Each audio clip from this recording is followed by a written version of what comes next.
Un saludo muy cordial a todos nuestros estudiantes del Diplomado en Derechos Humanos de la Universidad Pedagógica y Tecnológica de Colombia, sede Tunja.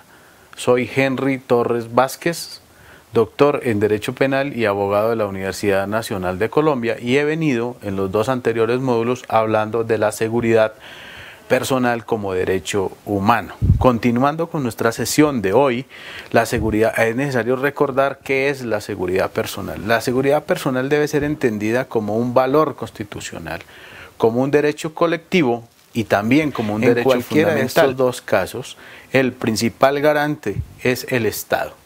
Asimismo, en nuestro tema de hoy vamos a hablar de todos los elementos que componen esa seguridad personal. En anterior oportunidad hemos hablado de la seguridad humana y de la seguridad ciudadana. Hoy vamos a enfatizar en la integridad personal, en la dignidad humana como un derecho que contiene la seguridad personal, y asimismo hablaremos de otros derechos. Los derechos humanos que se derivan de la seguridad personal son, en su orden, para esta clase, la dignidad humana, la libertad personal, la integridad personal, el derecho a un juicio justo e imparcial, la legalidad, la publicidad del proceso, la imparcialidad, la nacionalidad, el habeas corpus y el asilo. En esa medida, en lo que sigue, vamos a tratar de ir dilucidando estos aspectos. Había que tener una definición de lo que es dignidad específicamente. Del latín proviene dignitas, cuya raíz es dignus, que significa excelencia, grandeza, donde cabe agregar que la dignidad posee para cada individuo una dimensión intrínseca en la cual no depende de otros factores externos. Digno, como decía, significa valioso, con honor, merecedor. La dignidad entonces es una cualidad inherente al ser humano.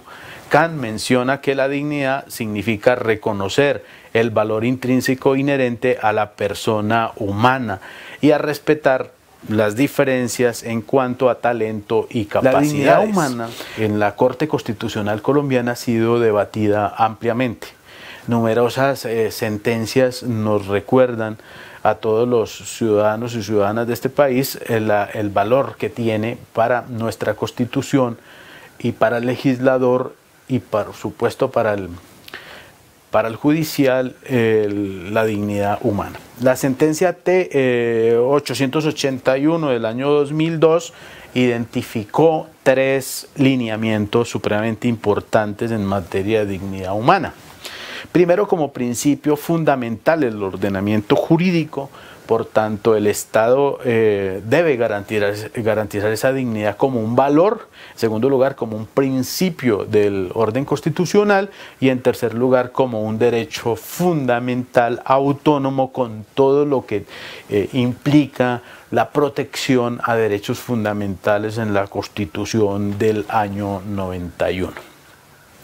En esa misma decisión, la Sala concluyó, o mejor, la Corte Constitucional concluyó, que habían 3 ámbitos exclusivos dentro de los cuales la persona natural tiene que ser protegida en materia de dignidad humana. Uno es la autonomía individual, es decir, esta se materializa en la posibilidad de elegir todo un proyecto de vida y de determinarse conforme a ese proyecto de esa elección mejor. Unas condiciones, en segundo lugar, unas condiciones de vida cualificada referidas a las circunstancias materiales necesarias para desarrollar tal proyecto de vida por parte de ese individuo. Y en tercer lugar, la intangibilidad del cuerpo y del espíritu. Esto es la integridad física y espiritual, que es un presupuesto para la realización del proyecto de vida que cada cual desee. La dignidad asimismo está establecida no solamente en el orden constitucional interno, sino en el orden internacional. Numerosas convenciones, tratados y convenios internacionales suscritos y ratificados por Colombia han venido a tratar el tema de la dignidad humana. La dignidad en el plano del derecho internacional está establecida en la Convención Americana sobre Derechos Humanos, los artículos 5, 6 y 11.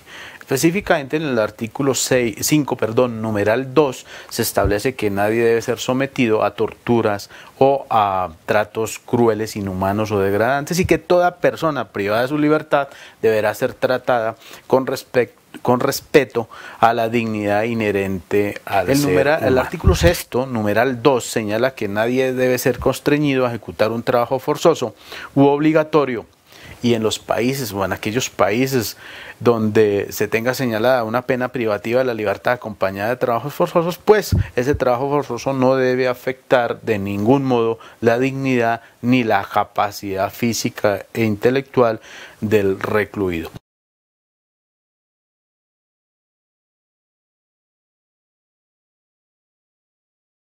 El artículo 11 de la Convención señala que la persona tiene derecho al respeto de su dignidad, honra y al reconocimiento de su dignidad. El numeral 2 de ese mismo artículo señala que nadie puede ser objeto de injerencias arbitrarias o abusivas en su vida privada.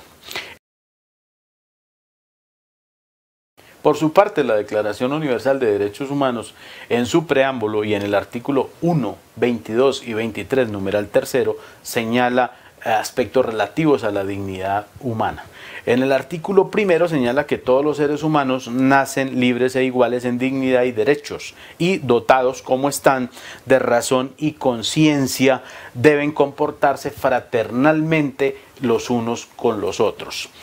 El artículo 22, por su parte, señala que toda persona como miembro de la sociedad tiene derecho a la seguridad social y a obtener, mediante el esfuerzo nacional y la cooperación internacional, habida cuenta de la organización y los recursos de cada Estado, la satisfacción de los derechos económicos, sociales y culturales indispensables para vivir en dignidad. El artículo 23, numeral 3 de esa misma convención señala que toda persona que trabaja tiene derecho a una remuneración equitativa y satisfactoria que le asegure, así como a él y a su familia, una existencia conforme a la dignidad humana.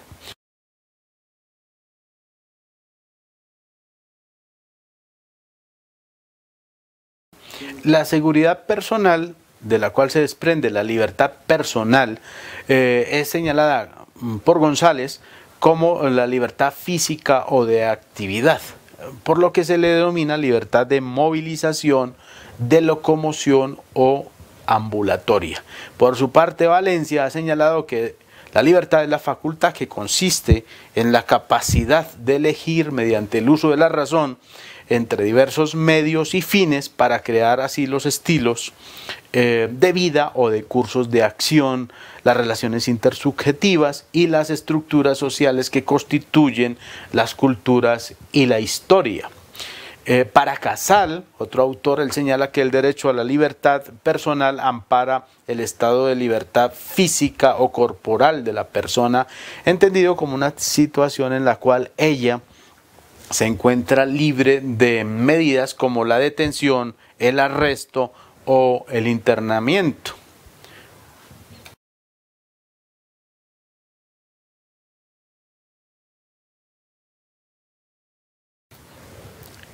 ¿Cuáles son los elementos que contiene la libertad?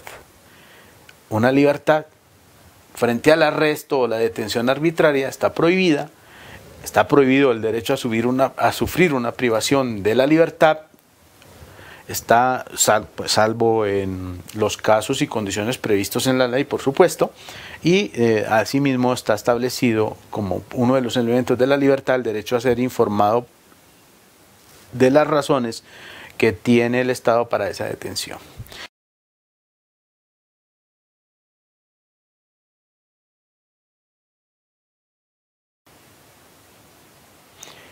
Es posible que la detención arbitraria se transforme en arbitraria cuando deja de existir una proporcionalidad entre el hecho cometido y la privación de la libertad, toda vez que excede el criterio de razonabilidad. En ese sentido, la Corte Interamericana de Derechos Humanos ha tenido numerosas decisiones en las que señala o ha castigado mejor a los estados por vulneración o mejor, por una privación injusta de la libertad. El individuo debe ser informado siempre de las detenciones o de las razones de esa detención. También debe haber una compensación, insisto, por esas detenciones ilegales o injustas. Ahora miremos un poco quiénes son los sujetos del derecho a la libertad, quiénes son titulares de ese derecho. La mayor parte de las constituciones en el mundo, y entre ellas por supuesto la colombiana, observa una relación entre el derecho a la libertad personal y los denominados derechos garantías. La titularidad de estos derechos garantías tiene alcance general para todas las personas sin que excluya a los extranjeros o se establezca restricción alguna de su titularidad. En Colombia ha sido frecuente la privación de la libertad por razones de política criminal, por un uso arbitrario del poder en el que ha existido además una corruptela generalizada, lo que ha ocasionado una violación a derechos fundamentales de una numerosa cantidad de personas, lo cual miraremos seguidamente. Esa seguridad personal de las personas que son detenidas justamente o injustamente deben estar circunscritas a una proporcionalidad.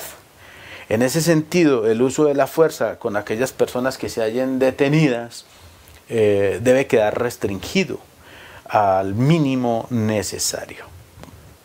Al mínimo necesario para mantener el orden en las penitenciarías o cárceles.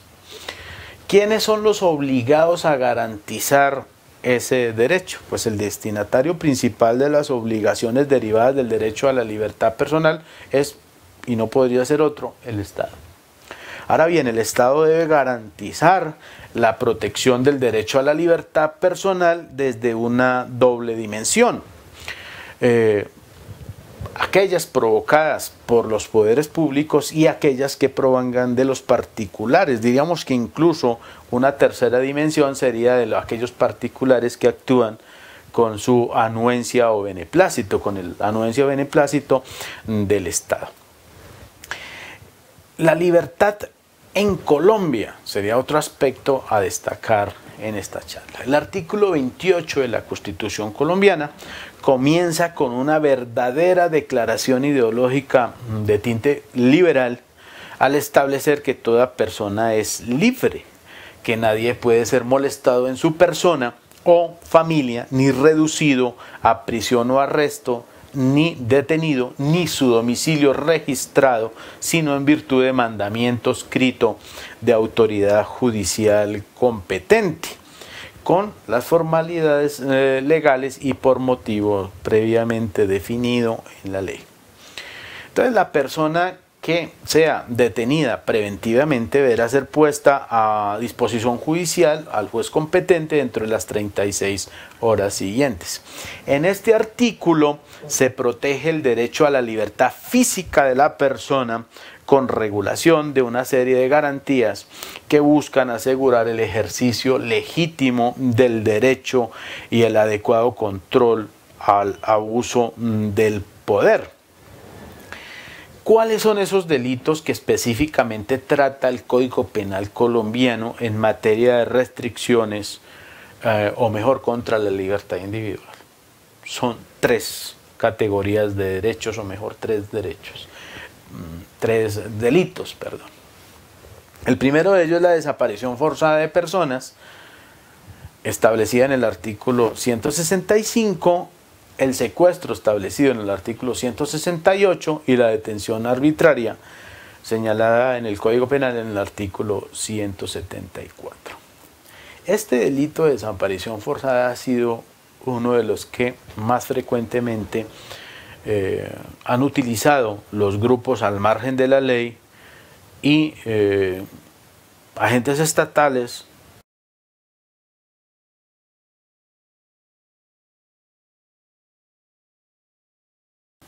La desaparición forzada de personas, establecida en el artículo 165 del Código Penal, ciertamente es la privación de la libertad de una o varias personas de cualquier forma es una aprehensión, detención o inclusive secuestro, seguida de su ocultamiento o de la negativa a reconocer dicha privación de libertad o de dar cualquier tipo de información sobre la suerte o el paradero de esa persona, privándola así de los recursos y de las garantías de tipo legal. La desaparición forzada constituye una violación de los derechos humanos cuando los hechos son cometidos por el Estado a través de sus agentes o a través de personas o grupos que actúan con la autorización o apoyo del Estado. La desaparición forzada de personas es un crimen de lesa humanidad, es un crimen contra la humanidad, entre otras características, porque los hechos se cometen, sobre todo en Colombia, se han cometido de manera generalizada.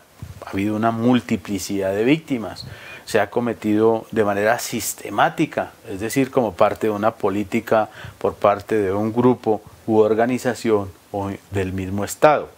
Esa característica de convertir la desaparición forzada en un crimen de lesa humanidad tiene dos circunstancias que lo hacen aún más preocupante para los ejecutores materiales o aquellos coautores de esas conductas. Esto es que este tipo de delitos contra la humanidad pasan a ser no solamente de persecución universal, sino que además tienen una característica que dentro del derecho penal es fundamental y es la imprescriptibilidad de la acción.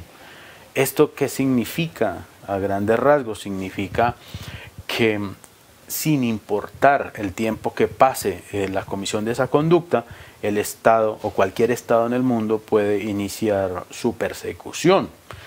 Asimismo, vale la pena señalar que cuando hablamos de delitos de lesa humanidad y la desaparición forzada de personas lo es, existe la posibilidad de la aplicación de un principio que se denomina principio de justicia o de jurisdicción universal, el cual no significa otra cosa que cualquier juez o tribunal en el mundo puede iniciar la persecución de cualquier criminal en cualquier parte del mundo que este criminal haya sido el ejecutor de conductas de esa naturaleza, es decir, de desaparición forzada de personas.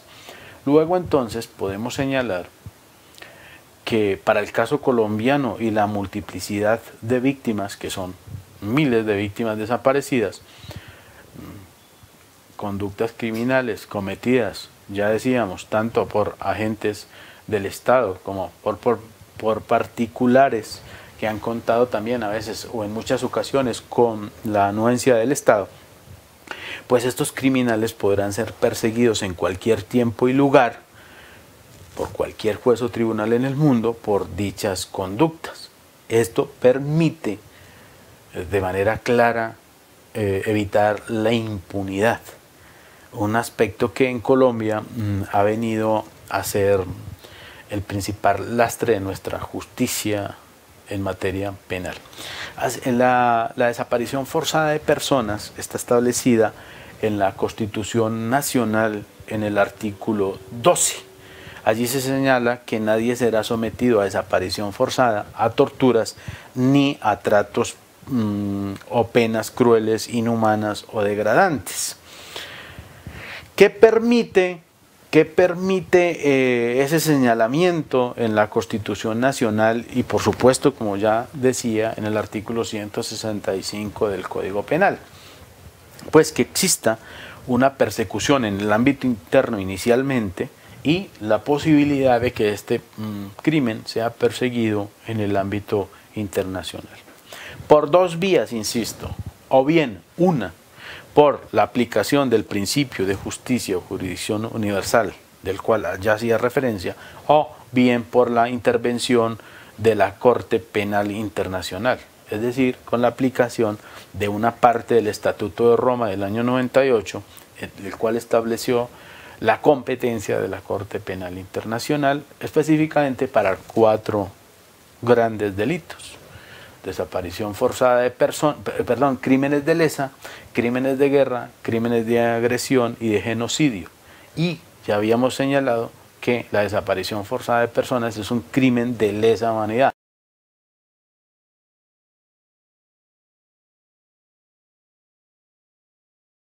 Otro de los delitos que está establecido en el Código Penal como parte de los delitos contra la libertad es el secuestro establecido en el artículo 168 del Código Penal. Asimismo, se encuentra la detención arbitraria establecida en el artículo 174. Este artículo señala que el servidor público que, abusando de sus funciones, prive a otro de su libertad, incurrirá en una pena de prisión. Veamos ahora la libertad en la legislación universal. En el Pacto Internacional de Derechos Civiles y Políticos, en su artículo 9, numeral primero, se señala que todo individuo tiene derecho a la libertad y a la seguridad personal. Nadie será sometido a detención o prisión de carácter arbitrario. Nadie será privado de su libertad, salvo por las causas fijadas por la ley con arreglo al procedimiento establecido en esta. Por su parte, en la Carta Africana de los Derechos del Hombre y de los Pueblos del año 81 también se señala en su numeral sexto que todo individuo tendrá derecho a la libertad y a la seguridad de su persona. Nadie puede ser privado de su libertad más que por razones y condiciones previamente establecidos en la ley. En la Declaración Americana de los Derechos del Hombre se reconoce en su numeral 1 que todo ser humano tiene derecho a la vida y a la seguridad de su persona. Por su parte, en la Convención Americana sobre Derechos Humanos, es decir, en el Pacto de San José de Costa Rica, en el artículo 7, numeral primero, se señala que toda persona tiene derecho a la libertad y a la seguridad de carácter personal. Por su parte, en la Convención Europea de Derechos Humanos, en el artículo 5 se señala que hay un derecho a la libertad y a la seguridad, y en su numeral primero de ese artículo 5 se indica que toda persona tiene derecho a la libertad y a la seguridad. Pero igualmente se encuentra establecido en todas las constituciones de todos los estados iberoamericanos, bueno, universal, pero también en los estados americanos, así por ejemplo en Argentina está en el artículo 43, en Bolivia en el 23, en Brasil en el artículo 5, en Venezuela en el artículo 44, etcétera, etcétera. Ahora analicemos la integridad personal, insisto, como otro de los derechos que dimanan o que provienen de la seguridad personal. La integridad personal ha sido definida como un conjunto de condiciones físicas, psíquicas y morales que le permiten al ser humano en su existencia sin sufrir ningún tipo de menoscabo en cualquiera de sus dimensiones. La integridad física hace referencia a la plenitud corporal del individuo, de allí que toda persona tiene derecho a ser protegida contra agresiones que puedan afectar o lesionar su cuerpo. Sobre el derecho a la integridad personal, los derechos tienen la obligación de garantizar tal derecho a las personas bajo su jurisdicción, implementando acciones de prevención y medidas operativas eficaces. Estas medidas, sin perjuicio de su carácter universal, deben dedicar una especial atención a aquellos individuos o aquellas situaciones de mayor vulnerabilidad, como son los casos, por ejemplo, que involucran a mujeres y niños y niñas o adolescentes. El buen trato a la integridad personal pues es inherente o debe ser protegido por el Estado, ya que es inherente a todos los individuos, siendo un derecho, como sabemos, inalienable. La integridad personal se encuentra en numerosas convenciones y tratados internacionales, solo voy a señalar por lo menos algunos.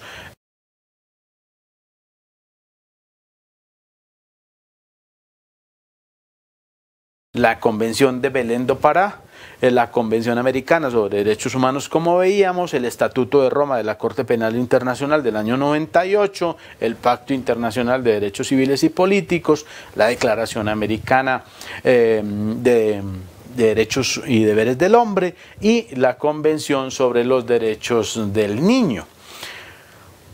En la Convención de Belém do Pará, en el artículo 7, se señala que hay obligación de los estados de tomar medidas o de adoptar medidas para conminar al agresor o abstenerse de hostigar, intimidar o amenazar, dañar o poner en peligro a la mujer en cualquier forma que atente contra la integridad o perjudique su propiedad.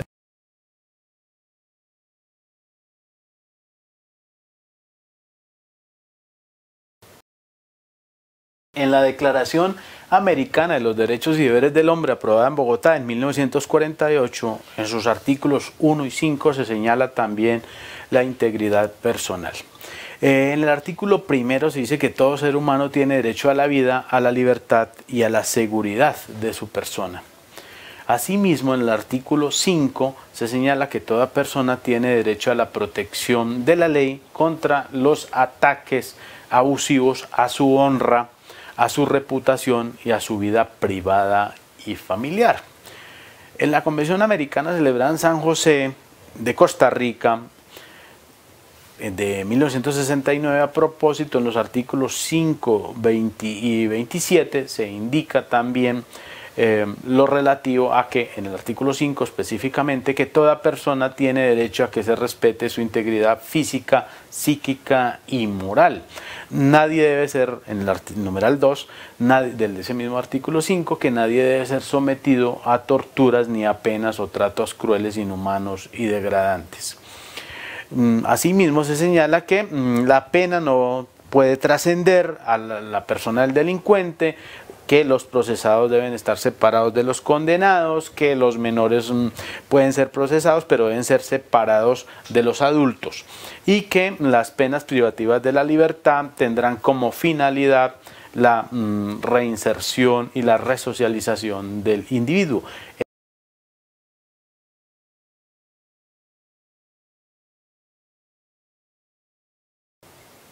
Igualmente, el artículo 27 permite que en caso de guerra o de peligro o de otra emergencia que amenace la independencia o seguridad del Estado, el Estado puede de algún modo limitar tales derechos.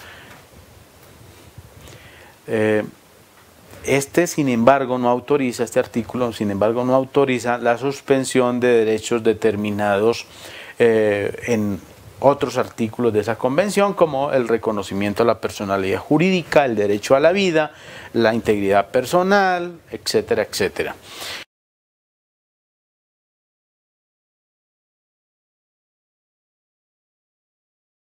De la misma forma, en la Convención sobre los Derechos del Niño, en su artículo 37, numeral A, se señala que los Estados parte velarán porque ningún niño sea sometido a torturas ni a tratos o penas crueles, inhumanas o degradantes. No se impondrá la pena capital ni la de prisión perpetua sin posibilidad de excarcelación por delitos cometidos por menores de 18 años. El Estatuto de Roma de la Corte Penal Internacional, en su artículo 7, señala que a los efectos del presente estatuto se entenderá por crimen de lesa humanidad cualquiera de los siguientes actos, cuando se cometa como parte de un ataque generalizado o sistemático contra una población civil y con conocimiento de dicho ataque.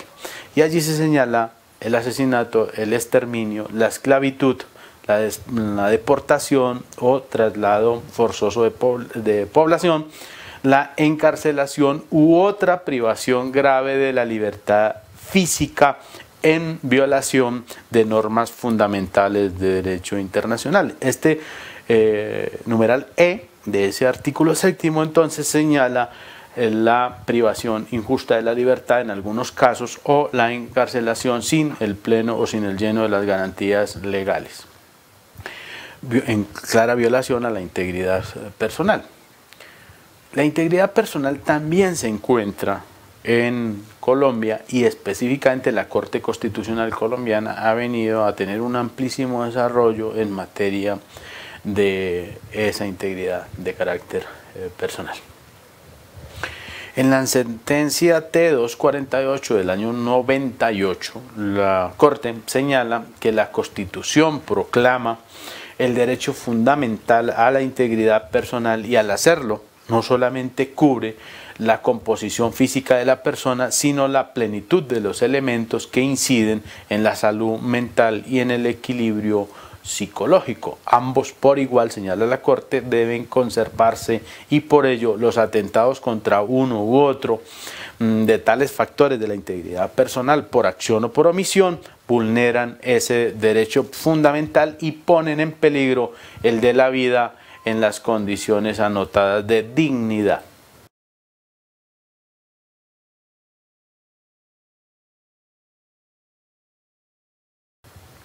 En otras sentencias, como la T078 del 2008, la Corte también señala que las autoridades están instituidas para garantizar la efectividad del derecho fundamental a la seguridad de carácter personal, no solo de las personas que están expuestas a un nivel de amenaza ordinaria, sino que tienen el deber constitucional de garantizar los derechos a la vida e integridad personal cuando se trata de una amenaza de tipo extremo. Asimismo, que no proceden medidas preventivas cuando se ha concretado y materializado un daño consumado, sino de otro orden, en especial sancionatorias y de carácter reparatorio. Aquí debemos tener en cuenta dos aspectos, y uno es la escala de riesgo en que el Estado debe aplicar la protección a un derecho como a la integridad de carácter personal. Si bien vivimos en una sociedad de riesgos o con riesgos permanentes, también es cierto que hay un nivel, existe esa posibilidad abstracta y aleatoria de que sufra un individuo un daño a la vida o a la integridad personal. Ese nivel de riesgo se divide en dos categorías, un riesgo mínimo y un riesgo ordinario. El riesgo mínimo es una categoría hipotética en la que la persona se ve amenazada por la muerte o por una enfermedad natural. Y un riesgo ordinario se refiere a aquel riesgo que proviene tanto de factores internos como externos a la persona y que se deriva de la convivencia en sociedad. En este nivel de la escala, los ciudadanos deben soportar los riesgos que son inherentes a la existencia humana y a la vida en sociedad. Esa escala de amenazas que existen en la vida ordinaria también puede ser de carácter extremo. Una amenaza ordinaria luego es cuando se está en presencia de una serie de amenazas a la seguridad personal en esa convivencia connatural, en esa vida cotidiana.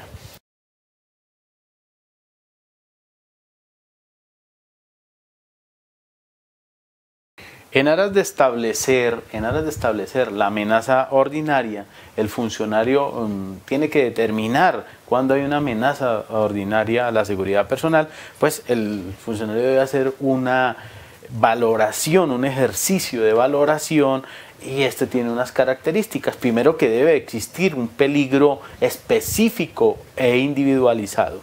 Tiene que haber un peligro cierto, asimismo tiene que ser ese peligro importante, tiene que ser excepcional y debe ser desproporcionado frente a los beneficios que derivan de la persona en una situación que le genere un riesgo. En cuanto a la amenaza extrema, una persona se encuentra en este nivel cuando el derecho que está en peligro es el de la vida o el de la integridad de carácter personal. Por lo tanto, el nivel de amenaza extrema, no solo el derecho a la seguridad personal se encuentra violado, sino que además también se presenta una amenaza cierta que muestra la inminencia del inicio de una lesión consumada de los derechos fundamentales a la vida y a la integridad personal. Ahora analicemos un poco derecho al habeas corpus como parte del derecho a la seguridad personal. El habeas corpus es la garantía de carácter tradicional que como acción tutela la libertad física o corporal o de locomoción a través de un procedimiento judicial sumario que se transmita en forma de juicio como un derecho subjetivo público, constitucional y como procedimiento penal especial. Como derecho fundamental, el habeas corpus consiste en la puesta a disposición judicial de toda persona detenida de manera no lícita. Realmente se estructura en dos eventos. En primer lugar, cuando la aprehensión de una persona se lleva a cabo por fuera de las formas o especies constitucional y legalmente previstas, como son la orden judicial previa, la flagrancia, etcétera, o bien también se da cuando la privación de la libertad se prolonga más allá de los términos previstos en la Constitución o en la ley. En Colombia, habeas corpus es muy antiguo. Hay registros del año, o mejor, de la Constitución Política del año 1832. Y ahora señalemos cuáles son esos fines del habeas corpus. Tiene un carácter eminentemente preventivo, una finalidad preventiva, una finalidad reparadora y una finalidad de carácter genérico. La finalidad preventiva del habeas corpus es que toda persona ilegalmente privada de su libertad física podrá ir ante las autoridades para que éstas cesen mediante una orden dicha restricción a la libertad, y tiene un carácter reparador en virtud del cual toda persona que se halle ilegalmente privada de la libertad puede recabar la rectificación de las circunstancias de su caso y un juez determinará la libertad en su caso.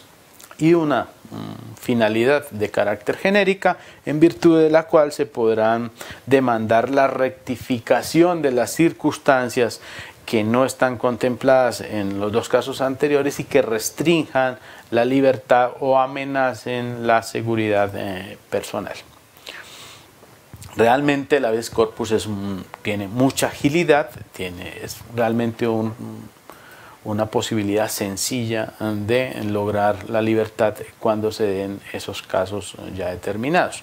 El habeas corpus se encuentra establecido en instrumentos de carácter internacional, entre otros en la Declaración Americana de Derechos y Deberes del Hombre, que en su artículo 25, numeral 3, señala lo relativo a la protección contra la detención de carácter arbitrario. Allí se señala que todo individuo que haya sido privado de su libertad tiene derecho a que el juez verifique sin demora la legalidad de la medida y a ser juzgado sin dilación injustificada o de lo contrario ser puesto en libertad.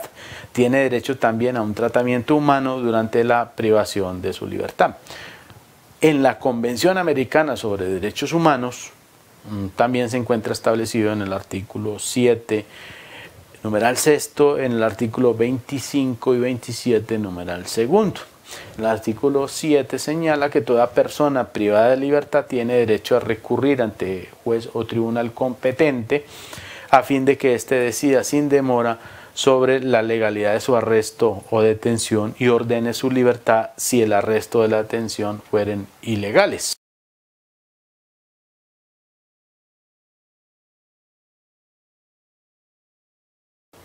El artículo 25 señala que toda persona tiene derecho a un recurso sencillo y rápido o a cualquier otro recurso efectivo ante los jueces o tribunales competentes que le amparen contra actos que violen sus derechos fundamentales reconocidos por la Constitución, la ley o incluso la misma Convención.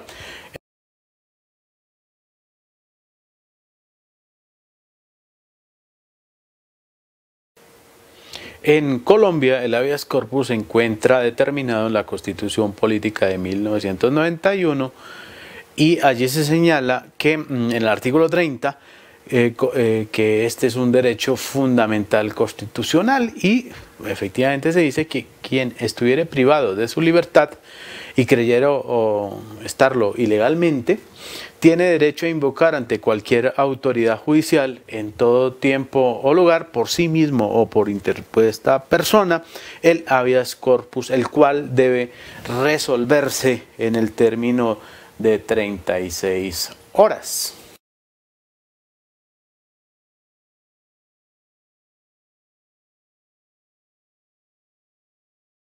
De igual forma, en el artículo 85 de la Carta se señala que este habeas corpus debe ser de aplicación inmediata. En el artículo 152 establece la regulación a los derechos y deberes fundamentales de las personas y a los procedimientos y recursos para su protección que deberá hacerse a través de una ley estatutaria, lo cual finalmente se establece el habeas corpus. El habeas corpus ha sido estudiado por la Corte Constitucional en numerosas sentencias. Aquí solo nos bastaría señalar la sentencia C-620 del año 2001, en la cual se señala que una de las garantías más importantes para tutelar la libertad es la que disfruta toda persona que creyere privada, estar privada ilegalmente, y que ésta puede invocar ante cualquier autoridad jurisdiccional y en todo tiempo, por sí mismo o por interpuesta persona, el derecho al habeas corpus, el cual no podrá ser suspendido ni limitado en ninguna circunstancia. Ahora señalemos el derecho a un juicio justo e imparcial como parte de la seguridad de carácter personal. La celebración de un juicio justo e imparcial es definida como aquella garantía de carácter procesal comprendida dentro de la jurisdicción y que es absolutamente imprescindible para que los particulares puedan solucionar los litigios sobre sus derechos y obligaciones de tipo civil, laboral o administrativo, o establecer su responsabilidad o inocencia en materia penal. El juicio justo e imparcial comprende a su vez un principio de imparcialidad, el principio de legalidad, al cual hacíamos alusión en anterior oportunidad, y el principio de publicidad del proceso. El derecho a un juicio justo e imparcial se encuentra establecido en documentos de carácter internacional, específicamente en la Declaración Universal de Derechos Humanos, en los artículos 10 y 11. Allí se señala en el artículo 10 que toda persona tiene derecho en condiciones de plena igualdad a ser oída públicamente y con justicia por un tribunal independiente e imparcial para la determinación de sus derechos y obligaciones o para el examen de cualquier acusación contra ella de carácter penal. También decía, dentro de ese juicio justo e imparcial hay un subprincipio que es el principio de imparcialidad. Este señala que los jueces resolverán los asuntos que conozcan con imparcialidad basándose en los hechos y en consonancia con el derecho. También señalaba que otro subprincipio es el principio de legalidad, el cual es un axioma de valoración de lo justo por una sociedad, en virtud de la cual no se puede aplicar ningún tipo de sanción si no está previamente definida de carácter escrita, estricta y cierta.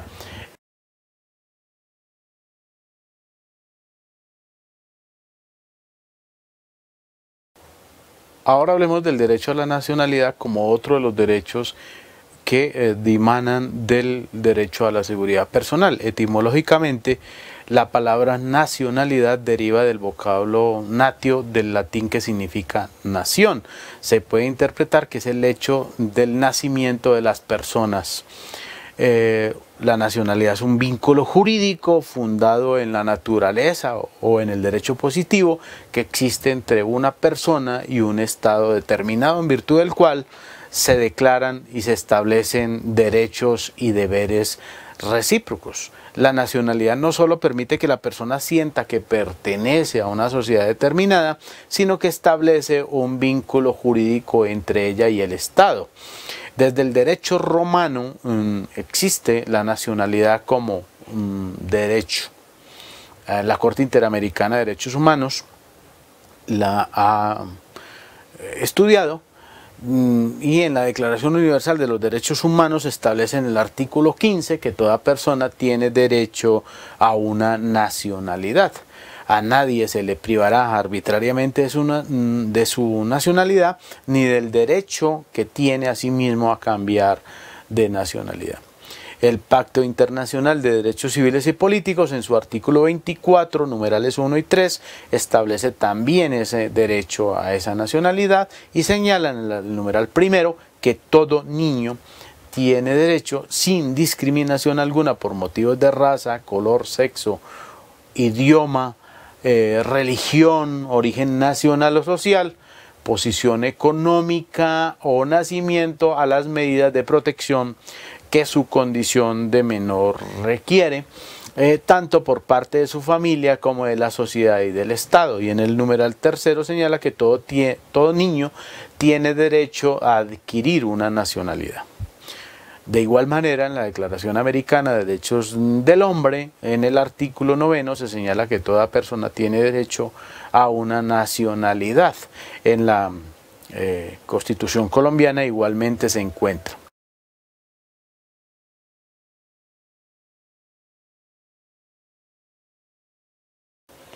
El derecho de asilo también se desprende del derecho a la seguridad personal. El asilo es aquella garantía de los derechos humanos consistente en la protección que el Estado presta dentro de su ámbito de soberanía a los extranjeros que hayan penetrado en su territorio para huir de la persecución política o de las condiciones económicas o medioambientales de su país de origen. El derecho de asilo exige que los países que por lo menos de manera temporal permitan recibir en algún lugar de ese estado a las personas que huyen de una situación de peligro. El derecho a asilo implica una obligación de todos los estados parte para permitir que esto así suceda.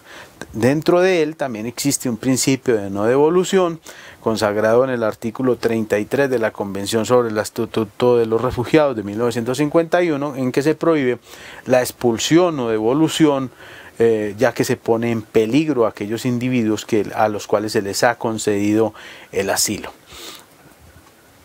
¿Cuáles son las facetas del derecho a asilo del Estado que lo concede? Primero, admitir a una persona en su territorio, a permitir que permanezca en ese territorio, a negarse a expulsarlo, a negarse a extraditarlo, y el derecho a no perseguir a la persona, a castigarla o de alguna otra forma a restringir su libertad. Hay diversas clases de asilo. Y si hay un asilo territorial o de orden interno, hay un asilo diplomático o extraterritorial y hay un asilo neutral. El asilo territorial es la protección que un Estado presta en su territorio al acoger él mismo a determinadas personas que llegan perseguidas por motivos políticos, cuya vida o libertad se encuentra en peligro en el estado de procedencia. El asilo político o el asilo diplomático, que también se llama, es la institución mediante la cual las misiones diplomáticas, navíos de guerra, campamentos o aeronaves militares reciben a personas perseguidas por delitos políticos para darles protección contra un peligro inminente. Hay un asilo neutral, que es la protección que concede un Estado neutral en tiempo de guerra a miembros de las Fuerzas Armadas de los estados beligerantes que buscan refugio en su territorio. Este derecho a asilo se encuentra establecido en numerosas convenciones y tratados internacionales.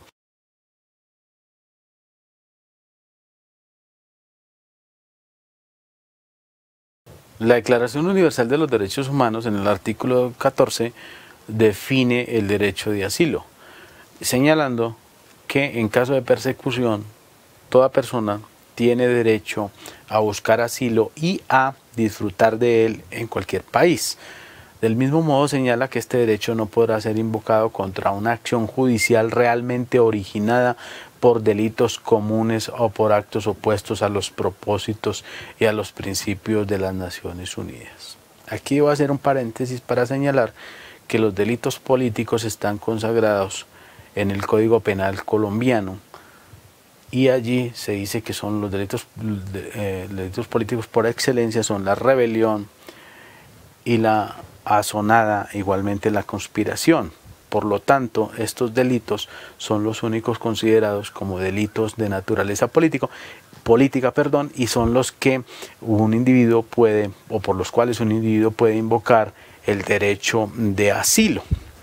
Siguiendo con la normativa internacional en materia de derecho de asilo, esta se encuentra también en la Carta Africana de los Derechos del Hombre y de los Pueblos, que en su artículo 12 también señala que todo individuo tendrá derecho, cuando esté perseguido, a buscar y obtener asilo en otros países de conformidad con las leyes de esos países y con los convenios internacionales.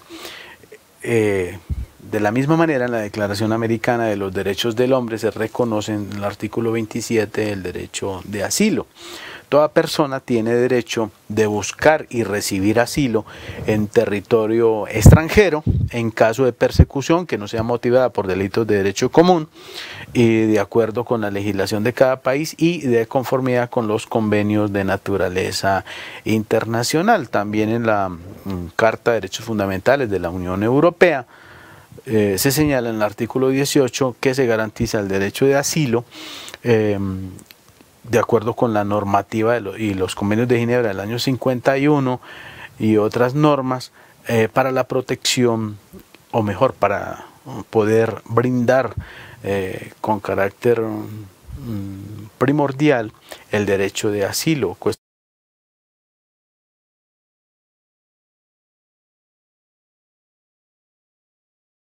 Como conclusión, tenemos que la seguridad de carácter personal es un derecho humano. Eso sería una primera conclusión.